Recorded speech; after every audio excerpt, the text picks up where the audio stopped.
Hallo julle, ek is Tannie Mariana Lourens en vandag lees ek 'n storie uit die boek Stories van Hoop, geskryf deur Lisinda Beer en Kari Walt en geïllustreer deur Jarius Senekal. Vandag se storie gaan oor Sterretjie, die sterboom. Oom Nico en Tannie Bessie plant op 'n helder Saterdagoggend 'n saadjie in hulle tuin.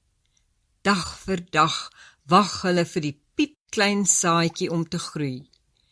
Vir 'n tyd is daar geen teken van groei nie. Getrou gee oom Nico en Tannie vir die saadjie water en kunsmis.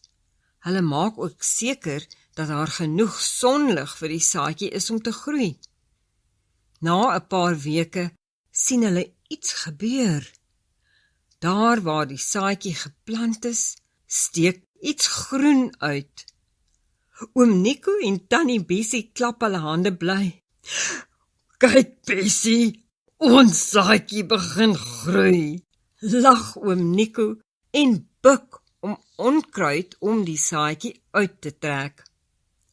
Elke oggend vroeg gaan kyk hulle na hul saadjie in die grond. Is hy al groter, wonder hulle, as hulle buite in die sonlig stap. Op 'n dag sien hulle dat die saadjie vinnig groei. Dit is nou nie meer net 'n saadjie nie, maar 'n fraai suurboompie. Haar blaartjies lyk so sterre en net daar besluit hulle gaan haar Sterretjie noem. Gou besef oom Nico en Tannie Bessie dat Sterretjie nie sommer 'n gewone plantjie is nie. Sterretjie is baie spesiaal, né Nico? Sê Tannie Bessie en kyk na oom Nico met blink oë. Ons sal haar met baie liefde versorg, sodat sy groot en sterk sal groei.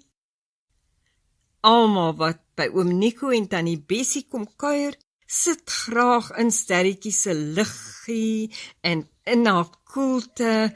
Haar takke vol groen blare word ook huis vir baie voëls. Wanneer dit warm is, swaai sy haar takke vrolik in die sonlig. Haar Sterretjie blare waai soos 'n fyn Chinese waaier almal koel. Sy gee ook sappige vrugte wat die kuiermense se dors les.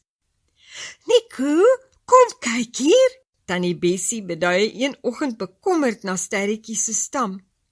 Waar sou hierdie bruin kolle op Sterretjie vandaan kom? Dit lyk vir my na 'n nare kiem, my vrou, sê hy net so bekommerd. Elke oggend meng Tannie Bessie medisyne vir Sterretjie en hou haar takke en stam fyn dop. Party dae hang Sterretjie se blare verlep en ander dae buig sy moedig haar stam reg uit. Met baie liefde en hoop hou oom Nico en Tannie Bessie aan om Sterretjie te versorg. Op 'n dag is sy werklik beter. Dit lyk my die kiem het haar gelos, Nico. Tannie Bessie en oom Nico kyk dankbaar vir mekaar. Hulle kosbare suurboompie is weer gesond. Sterretjie groei nou sterker as ooit. Meer mense kom sit in haar koelte soos haar steragtige blaartjies uitnodigend vir almal waai. Sterretjie wieg soos die wind deur haar blare ritsel. Sy is so bly as almal om haar gelukkig en tevrede is en sy knipoog vir die son. Intussen begin die wind al sterker en sterker waai. Oom Nico en Tannie Bessie se kele trek toe van benoudheid. Hoe gaan ons vir Sterretjie in hierdie wind beskerm? Dink hulle bekommerd. Oom Nico probeer vinnig 'n windskerm maak om vir Sterretjie te beskerm, maar die wind waai die skerm met een ruk om. Oom Nico en Tannie Bessie wag vir die storm om verby te gaan. Hulle voel so magteloos. Tannie Bessie staan by die venster en kyk. Haar hart pyn as sy sien hoe Sterretjie se stam in die stormwind buig. Kom ons gaan maar bed toe, Bessie, sug oom Nico. Lank lê hulle in die bed na die wind en luister. Later val hulle oë swaar toe. Die volgende oggend skrik oom Nico wakker. Dit is doodstil buite. Die storm is verby, my vrou. Oom Nico skud Tannie Bessie wakker. Tannie Bessie se hart mis 'n slag toe sy sien hoe Sterretjie lyk. Sterretjie roer haar blare liggies. Dis asof sy vir my glimlag, dink Tannie Bessie en glimlag self. Oom Nico begin dadelik om Sterretjie se verlepte blare weg te vat. Hy sny al die dooie blare en die gebreekte takke versigtig met sy snoeiskerp af.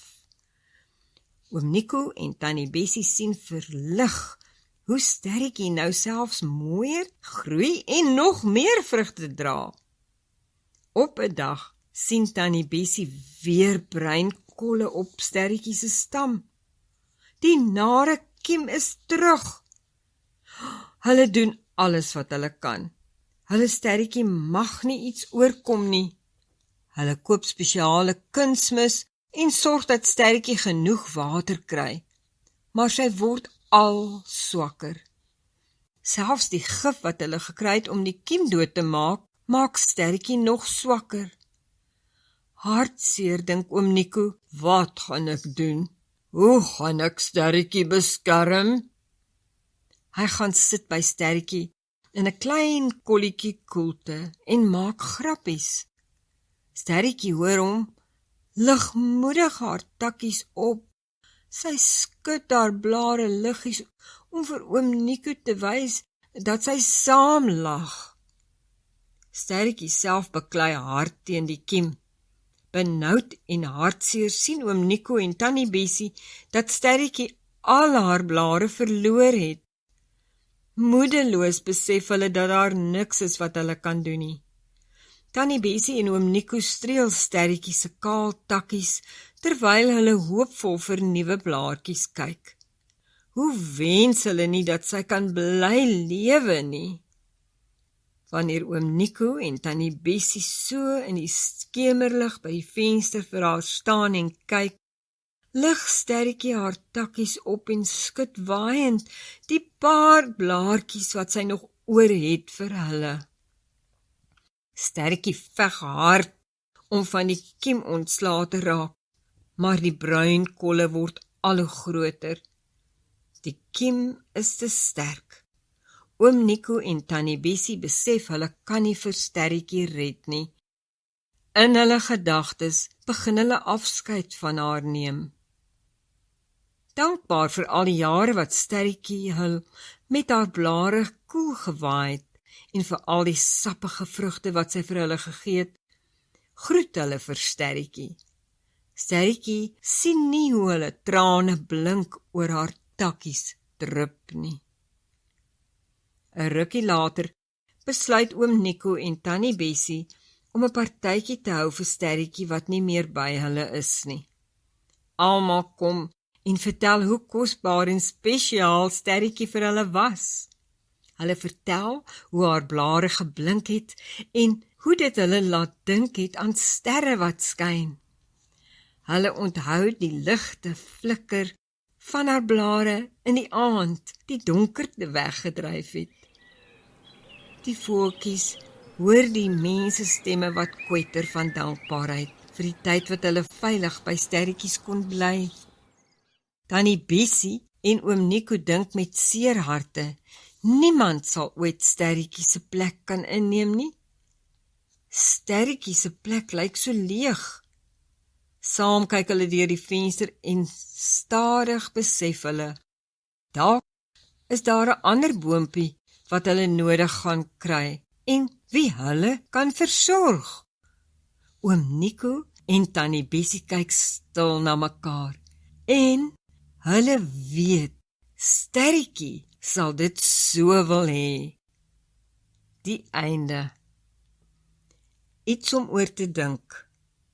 Hoekom was oom Nico en Tannie Bessie so hartseer? Wat het oom Nico en Tannie Bessie aan die einde geleer nadat Sterretjie nie meer daar was nie? Wanneer ons iemand verloor vir wie ons liefhet, sal die Here ons vertroos. Dit is belangrik om nie te onttrek nie, maar om na ander uit te reik, al is jou hart seer. Jesaja 66 vers 13 sê, soos iemand wat deur sy moeder getroos word, so sal ek julle troos. Here, dankie dat U my vertroos wanneer ek hartseer is. Here, sal U my help om na U te draai wanneer ek hartseer is. Here, help my om nie te onttrek nie, maar na iemand anders uit te reik wat my hulp nodig het. Amen. Hierdie storie is vertaal en gelees deur Marianne Lourens. Bestellings vir hierdie boek, Stories van Hoop, is beskikbaar deur e-pos by storiesvanhoop1@gmail.com of skakel 071 364 3218.